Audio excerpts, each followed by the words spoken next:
Hope can be renewed and hope can be restored. It can be, and we can carry it.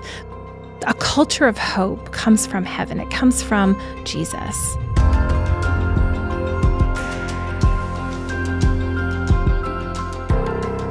Why does hope matter? And does it matter in healthcare? It seems like an easily answered question. Yes, it matters. We take care of patients who come to see us every day, who are experiencing suffering in some way, and they are looking for relief of that suffering. And somehow, instinctively, we know that they also need hope. Like, we're not going to effectively relieve their suffering fully if we don't give them hope. The relief is incomplete. Even if we can reduce their physical pain or their physical symptoms, if we have not left them with hope and we've left them with hopelessness, is it enough? I would propose that hope is an essential part of what our healthcare sphere brings. It always has been. But it is something that perhaps is not as robust and full as it could be and should be. Real hope is not the same thing as optimism. It's not just believing positive thoughts. And false hope, or false promises maybe, can generate a destruction of trust. And in healthcare, we, of course, want to fully preserve and protect that trust. That is essential to giving what we can bring to our patients. But hope is intrinsically needed. It's almost like it's part of our design. And we can actually, if you think about it, identify physical sensations and emotions that are related to knowing hope is present or absent. It's something you can feel immediately when you walk into a room that's hopeless. Have you ever felt that? You walk into a room of a patient who is perhaps critically ill, and the whole family is grieving and worried and afraid. And that sense of doom that you can feel when you walk in, that's hopelessness. We can identify it like that. And we feel it a lot. And isn't it an incredibly fulfilling part of what we do to be able to remove that from a room and to introduce hope? Something completely different happens and changes. And I want to talk today to you about hope, its place, what it is, where it comes from. Because I believe hope is one of the things that matters the most in healthcare. There have been some research studies done, believe it or not, thousands of them on hope. So I'm not speaking on just a spiritual level here. There have been some really incredible pioneers who have pushed into the realm of hope and tried to understand it from a medical and psychological perspective. And I would point you to the author of Hope Theory. And this is something that Dr. Charles Snyder, who is now gone ahead of us, who's passed away, but at the University of Kansas worked on really significantly this idea that hope is something that can be measured.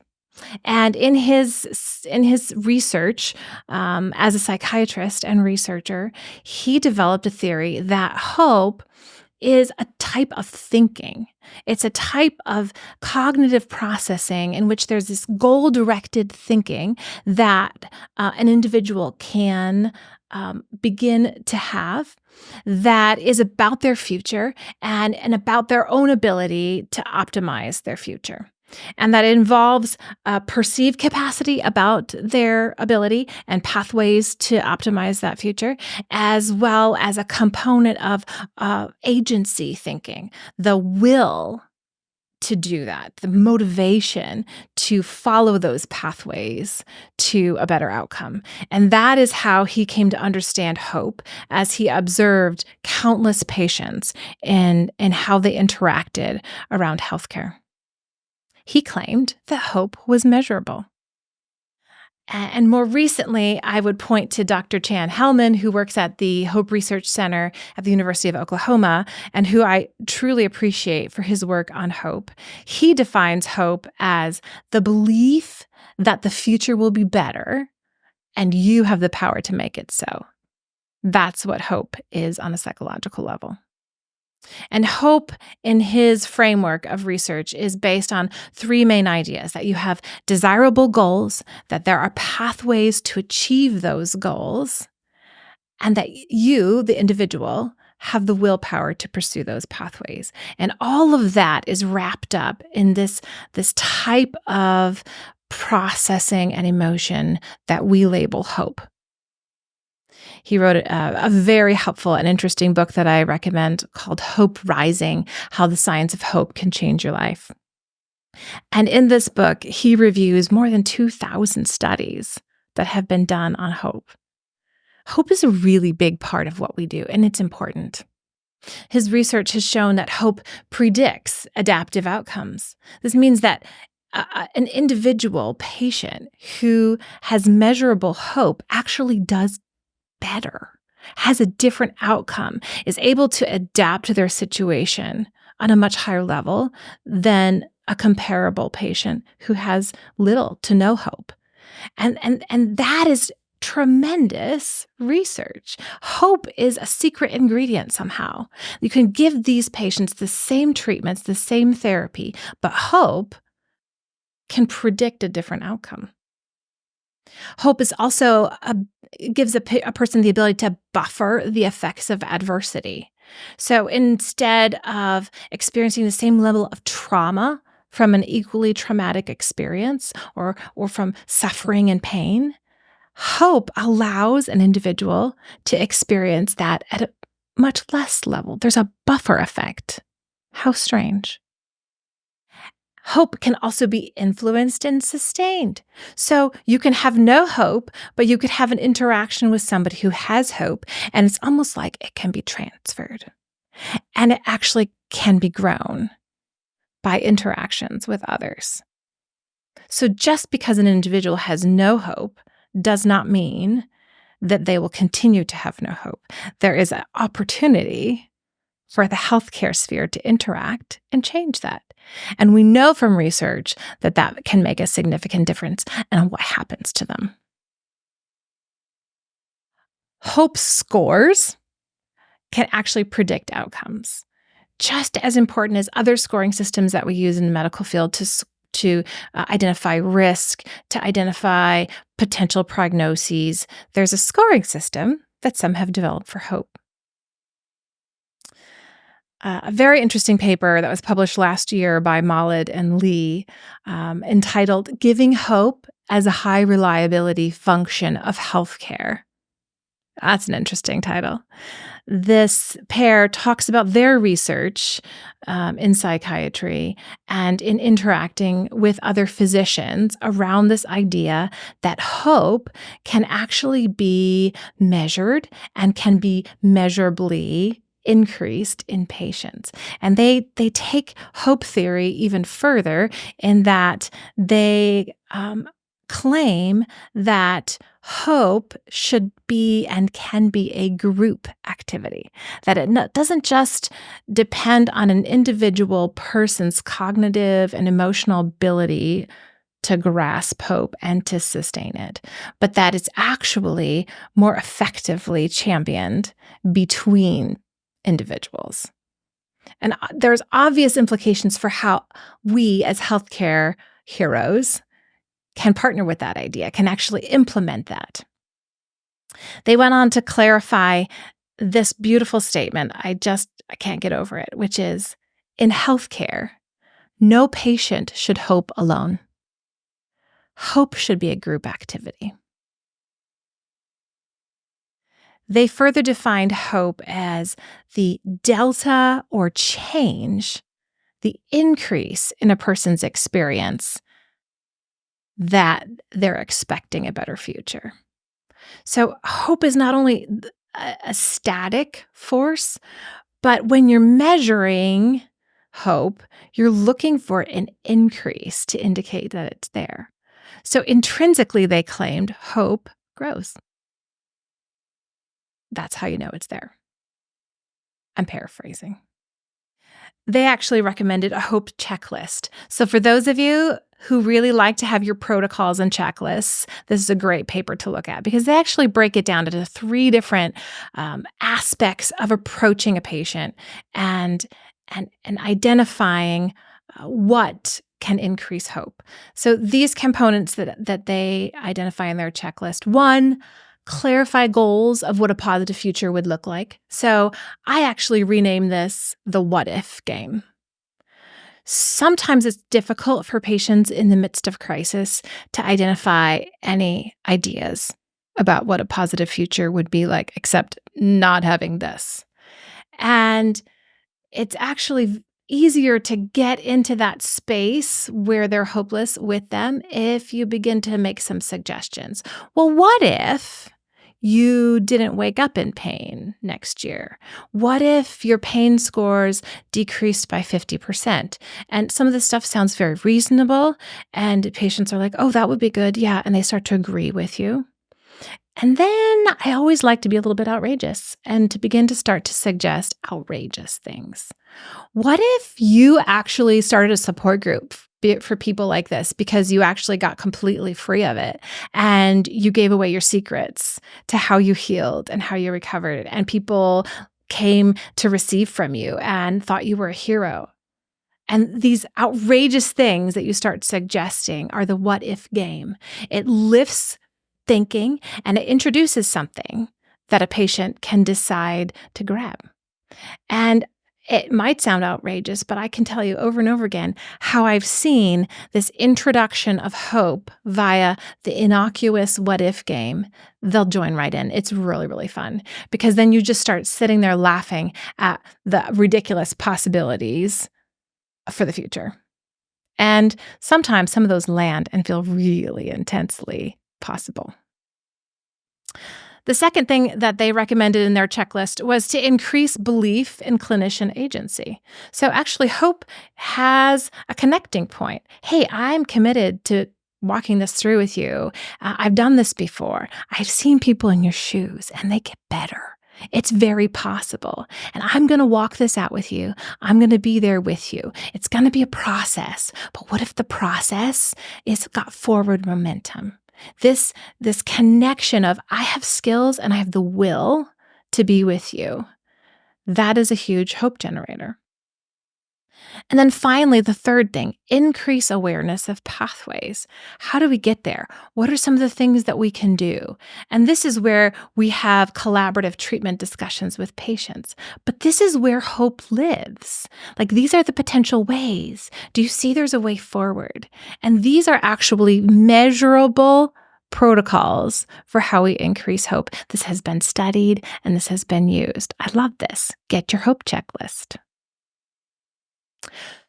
So we can describe now what hope is. And it's fun that recent research has allowed us to be able to describe it in biomedical and psychological terms that are readily available to us as trained professionals. That's very helpful.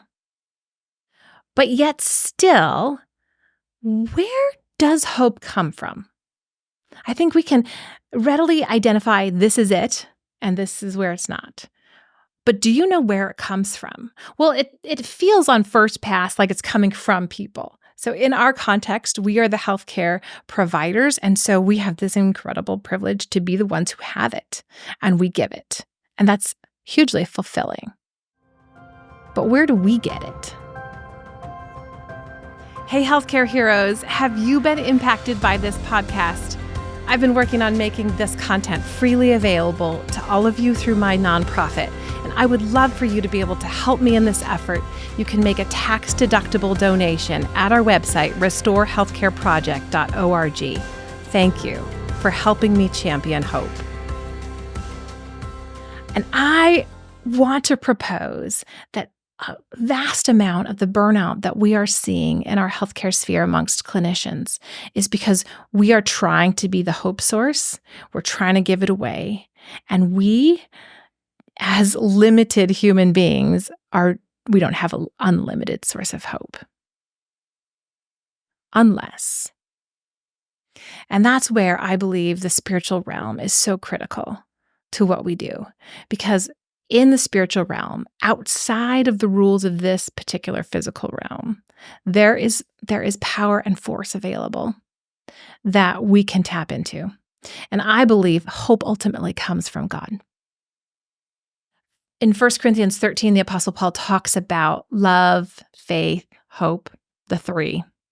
And he spends the whole chapter talking about all the things, these massively amazing feats, spiritually, physically, that we could do in the world with our lives, and how incredibly important it is to do them in the context of love, because otherwise they lack meaning.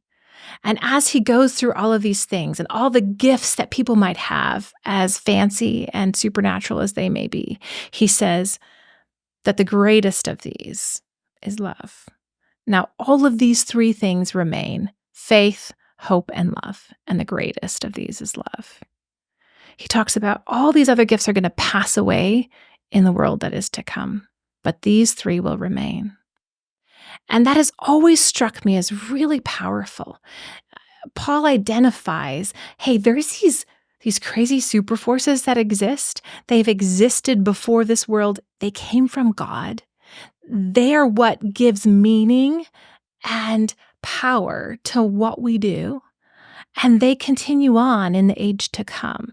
They're a force that exists in both realms and across the spectrum of time and place. And we often focus on love, but I would venture to say hope is also significantly important as a super force. And it does come from God. Throughout the scripture, we're taught that hope resonates and emanates from God, who introduces himself as the God of hope.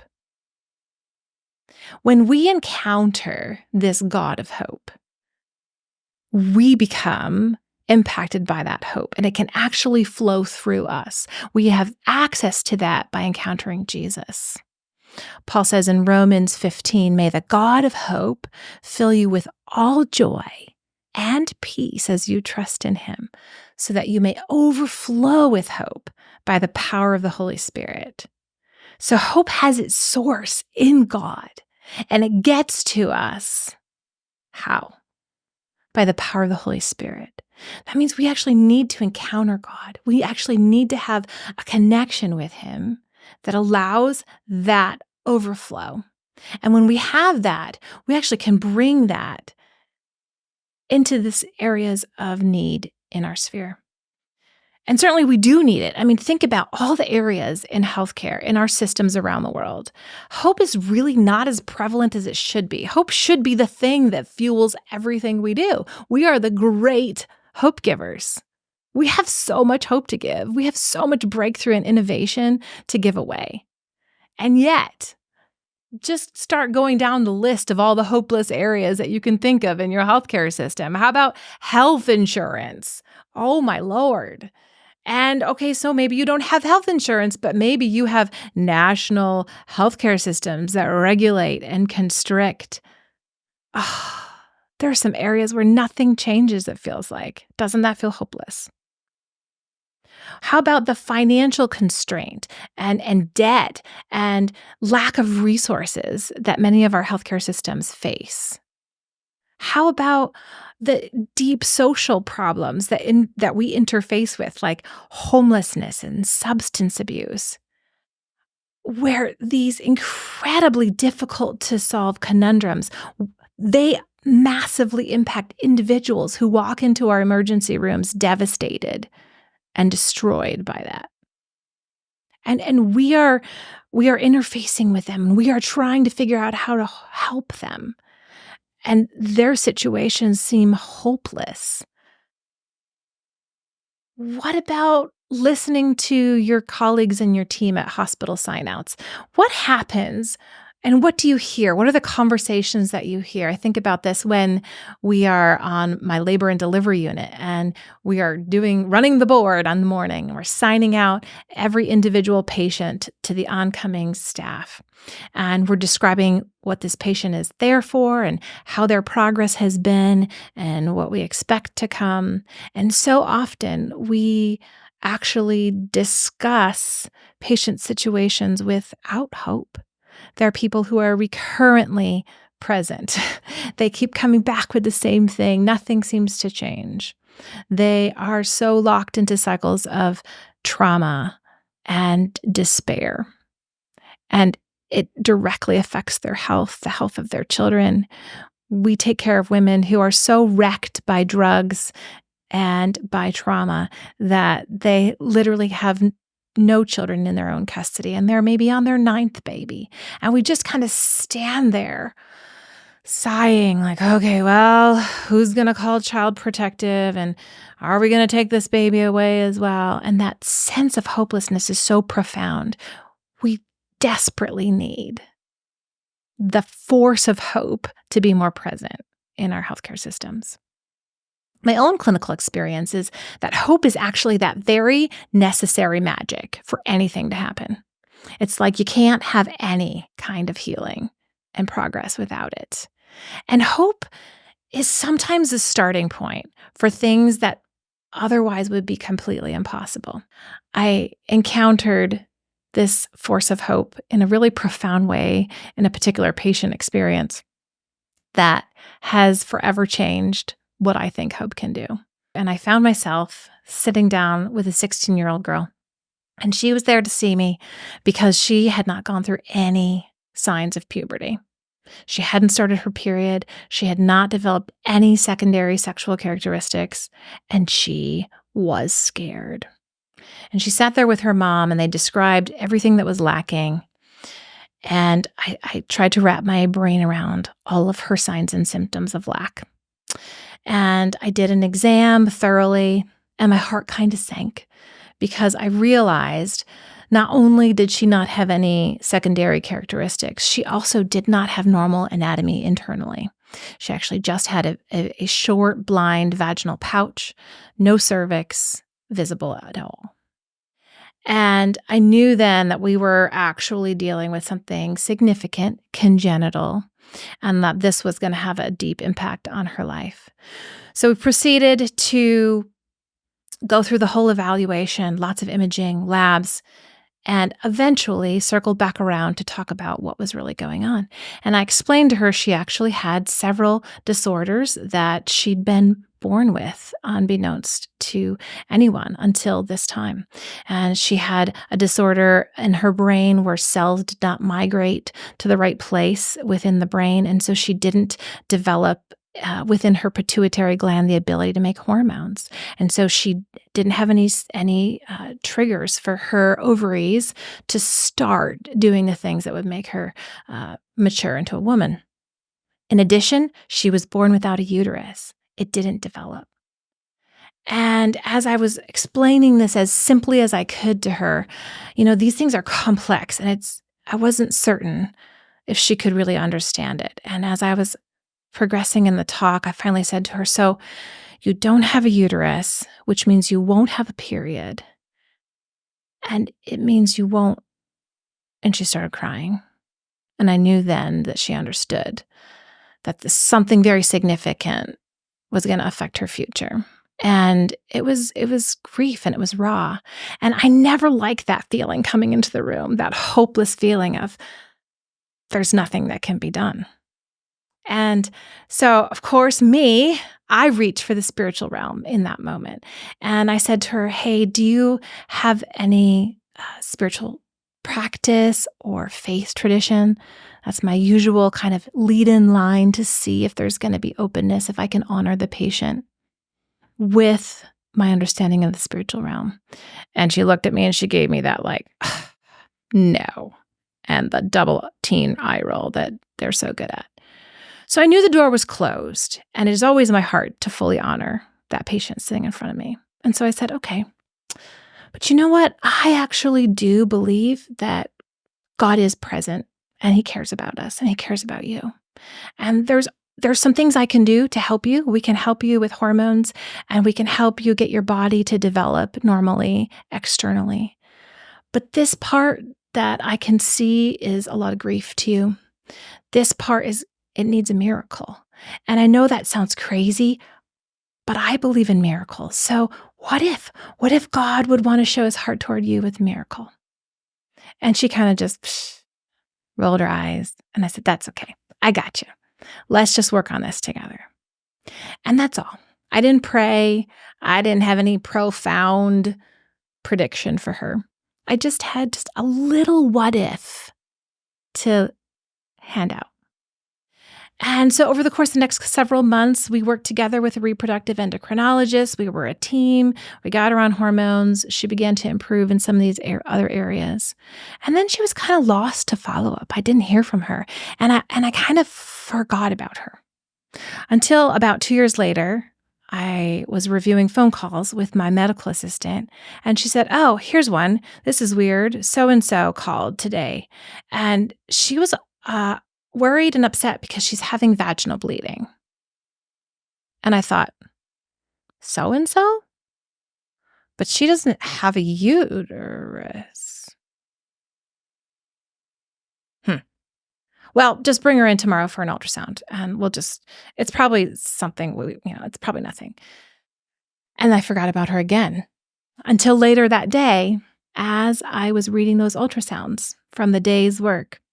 And I'm going through them, and like usual, there's a lot of normals, and then there's a few abnormals, and I'm reading and I'm writing my findings, and the next ultrasound pops up, and I'm looking at it, and okay, normal uterus length, there's a normal uterine lining, and then my eyes dart to the top of the screen at the name, and then back, and what?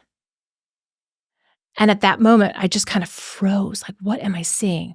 And I called my sonographer as quickly as I could. Hey, is there any chance that you might have missed something, or you mixed up the scans and you put the wrong name on the wrong patient? She's like, oh no, I remember that patient. It was kind of weird. She wanted to know what I was seeing. I'm not supposed to say anything, but I told her all looked fine and her uterus looks fine. And she just started crying and crying. And I was trying to comfort her. I'm like, yeah, but it's fine. Everything looks fine. And I was going to tell you about that because I kind of feel bad that I told her the results sort of before, but it's normal, right? You didn't find anything, right? I feel bad. The next day, I actually went to the radiology office and sat down with the radiologist who read her original MRI where there was no uterus. And I said, I need you to look at this again. Did we miss something? Is there a uterus here and we just didn't see it? Maybe it's so small and atretic that with hormones it is now grown. I mean, I knew that I had not seen the right anatomy on exam. But I just couldn't believe that something so profound could have happened. And the radiologist looked at it with me, and he looked at my scan images, and he looked at his MRI, and we were both completely baffled. And he said, I don't know what to say. This is a good study. The contrast was good. I don't see any uterus in this study. And then this is clearly normal. God is the source of hope. And sometimes all that it takes is just a little bit of hope, and something can happen. It's the thinking that needs to change. And I realize my own capacity to believe for the impossible is quite limited. But my capacity to give away hope, I can do that because I know that I'm not the source of hope. My hope is in God. And He is a source of new thoughts and new ideas and apparently new uteruses too. The day that I sat with this young patient and explained to her that I couldn't explain what happened, she was again in tears, but she knew. And she said, you were right. God did do a miracle for me. And I want to know Him. Does it matter if I know for sure if a uterus appeared out of nowhere and God did that, or if we missed it on imaging. Does it matter? It doesn't really matter, because the patient and her encounter with Jesus, that's what matters. And her belief that he met her and provided for her because he loves her. That's what matters. And hope matters in healthcare, because what we cannot fathom how to approach, God has solutions for, and they can sometimes be outside of our realm of understanding and possibility. I want to remind us that hope can be renewed and hope can be restored. It can be, and we can carry it. A culture of hope comes from heaven. It comes from Jesus, and it's his culture, and we are learning it. Like, I am learning it as we speak. I don't have it all down yet. I'm confronted by my lack all the time. And then he gives me more. But culture can be learned. It can be taught. And we've been teaching that. We teach that every day as we interact with our patients. We teach them hope. We teach our colleagues about hope as we learn it. Our system is struggling to innovate and thrive right now. Hope is going to be needed to fuel change and restoration in so many areas. No patient should ever hope alone. And we get to be there with them. And when we're with them, what's inside of us is available. And I want to remind you, hope is not a man-made material. Hope is a force with a divine source. And it is readily available and easy to give away. Our sphere desperately needs to meet Jesus, the King of Hope. What if you, in your day-to-day grimy job, you bring something that astounds the people you interact with, that brings new ideas to them? What if a couple of us together bring so much hope that the problems and obstacles we face within our own practices, our hospitals, our communities, they have solutions that pop up? What if solutions come to us that we've never imagined, no one thought of, because somebody had a little hope and somebody dared to say it? What if everything could change because somebody meets and encounters Jesus, this King of Hope? I'm Dr. Jennifer Kang, and this is the Restore Healthcare Project. Hey there, I want to tell you about an opportunity for you to get involved with us at Selah Health International on an upcoming mission trip. We are taking a team of health professionals to Bangladesh in March of 2025 to teach nursing and medical students and to minister the hope of Jesus. If you are interested in being on this team with me, you can find out more on our website, selahhealthinternational.org. Click on Get Involved and Volunteer to apply.